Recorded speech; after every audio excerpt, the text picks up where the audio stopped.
I'm here with you on this May evening because Othmane is a little sick, and since he did not want you guys to listen to his clicker voice, I will be taking over for tonight. So we're going to talk about something everyone is arguing about. Graphics. Frame rates, ray tracing, polygon counts, and while that argument's happening, some of the best looking games ever made are sitting right there, getting ignored. 3 games, different budgets, different studios, completely different universes. All 3 of them figured out something the rest of the industry still hasn't.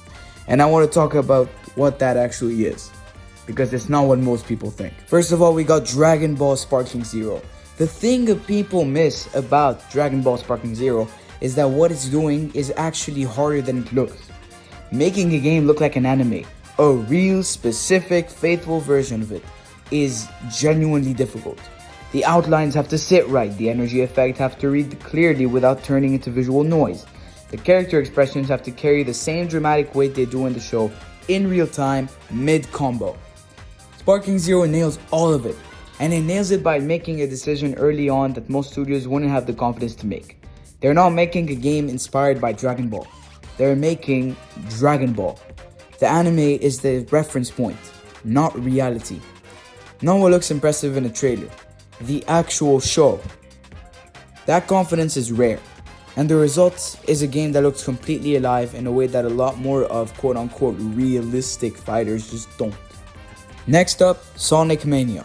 Sonic Mania was made by fans, people who grew up with the original, who knew the source material better than anyone, and that knowledge is visible in every single frame. This is the part that doesn't get said enough. The art direction in Sonic Mania isn't just good pixel art.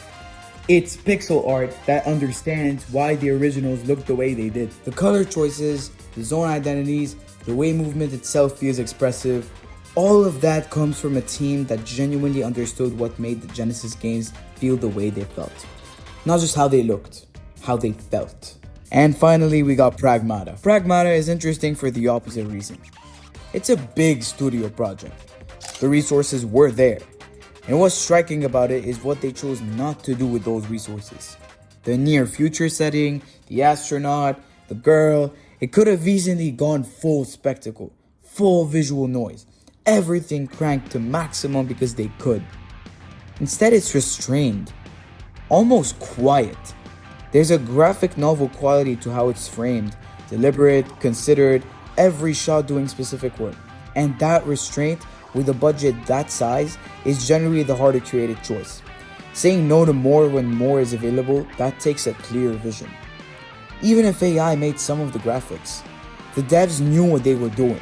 They probably did it for the simple reason that those types of graphics fit the game. And that's what Pragmata has. And that's why it sticks with you longer than games twice as loud. All 3 of these games made a choice. And the choice wasn't about technology. It was about identity. What do we actually want this to look like? What does that serve? What do we cut and what do we keep? That question is harder than it sounds. Most games really never answer it. These 3 did. And that's exactly why we're still talking about them. We noticed on the analytics that 89.3% of viewers are not subscribed. We don't want you guys to be left out of the early days of Oth Game, so just click that button. That's all I'm asking. That's all for tonight. It's been Othmane, signing off.